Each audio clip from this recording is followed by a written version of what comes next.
Ibu Mirape Gunawan ini dosen planologi dan pakar pariwisata ITB, udah 30 tahun beliau meneliti industri pariwisata Indonesia. Dengan ilmunya dia udah banyak bantu daerah wisata untuk berkembang. Baru kali ini beliau kelihatan marah dan kecewa dengan kebijakan pariwisata pemerintah sekarang yang ngaco abis. Tapi sekarang juga pariwisata itu menjadi agenda politisi. Ya, saya tidak tahu bagaimana 10 destinasi prioritas atau 5 super prioritas itu dipilih. Tidak pernah ada naskah akademiknya. Kalau sasarannya adalah mau meningkatkan jumlah wisman yang sebesar-besarnya, kenapa yang dipilih kok sekian banyak itu taman nasional? Dan by definition mereka kan harus dibatasi. Ini sudah tidak cocok yang dipilih dan yang diinginkan. Yang diinginkan wisatawan sebanyak-banyaknya, yang dipilih kok taman nasional dan UNESCO Heritage. Saking semangatnya, kadang-kadang kita yang ngerti, yang bisa ngitung atau biasa ngitung ekonomi barangkali tertawa. Tiba-tiba sekian tahun yang akan datang di dalam Renstra atau dalam ini inginnya menjadi 8%. Dikiranya dari 4 jadi 5, 5, 6, 6, 7, 7, 8 gitu. Itu kira-kira kalau sektor lain tidur kan. Gitu.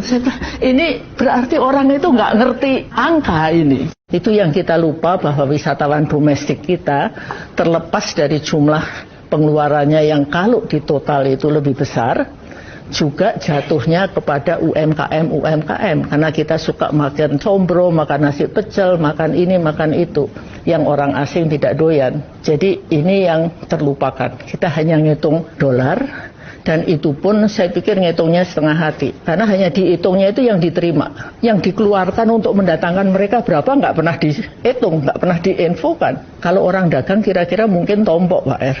Seperti kita membangun Mandalika ini kan, yang diinfokan kan jumlah penontonnya, karcisnya sekian kali sekian, bangunnya berapa, utangnya berapa, nggak pernah diomongin kan, nggak pernah disandingkan gitu.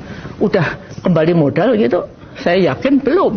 Kita berkoar-koar mengatakan 2019 kita ingin 20 juta, 5 tahun sebelumnya semua orang yang berkecimpung di pariwisata sudah mengatakan nonsens gitu. Tapi Pak Menteri dengan dalih ditugasi Pak Jokowi itu sangat antusias. 20 juta, ternyata tercapai 16 juta. Pada saat kita mau mengejar angka 20 juta yang tidak pernah tercapai itu, sampai bukan hanya promosi yang dilakukan, tapi manggil orang BPS. Gimana caranya supaya statistiknya bisa naik. Mulailah dihitung itu pelintas batas, termasuk orang yang dari Timor Leste masuk ke Timor, lumayan banyak, lumayan lah naik dikit gitu, tapi toh nggak kekejar juga gitu ya. 2019 itu ada metode baru yang dipakai. Kalau kita pakai metode lama, sebetulnya 2019 itu agak turun. Dan kita tahu bahwa seluruh kabupaten ada di Taman Nasional, and yet pemerintah mengatakan kita ingin 500.000 wisatawan mancanegara ke Wakatobi. Perkembangannya dalam 10 tahun terakhir ternyata cuma 23.000. Bagaimana bisa nyulap dari 23.000 suruh jadi 500 ya. Oke, ada banyak cerita tentang itu. Yang terjadi adalah sebelum kita masuk itu pembangunan sudah terjadi, karena ide tentang 500.000 itu ternyata mudah sekali ditangkap oleh kepala daerah dan juga oleh para pendukung itu. Artinya keluarkan perpres bahwa semua kementerian harus mendukung destinasi pariwisata prioritas. Yang dibangun adalah infrastruktur besar-besaran, berceceran di taman nasional, di perairan yang tidak terpakai atau tidak bisa dipakai. Uang hilang, ini hilang, lingkungan rusak, wisatawan nggak datang. Nggak pernah ada yang ngitung. Bu, Toba ini kan mau jadi Venice of the East. Hah? Siapa yang ngomong? Wah, Bapak itu.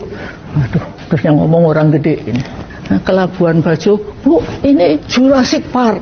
Aduh, siapa yang ngomong? Wah, penggede lebih gede lagi.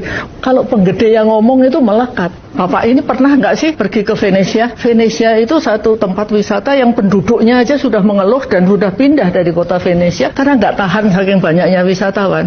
Kita jungkir balik keliling Danau Toba mencari ini dan mencari itu. Datanglah tim lain yang jalan-jalan lihat pantai bagus, nyeket. Oke, diparah barangkali jadi.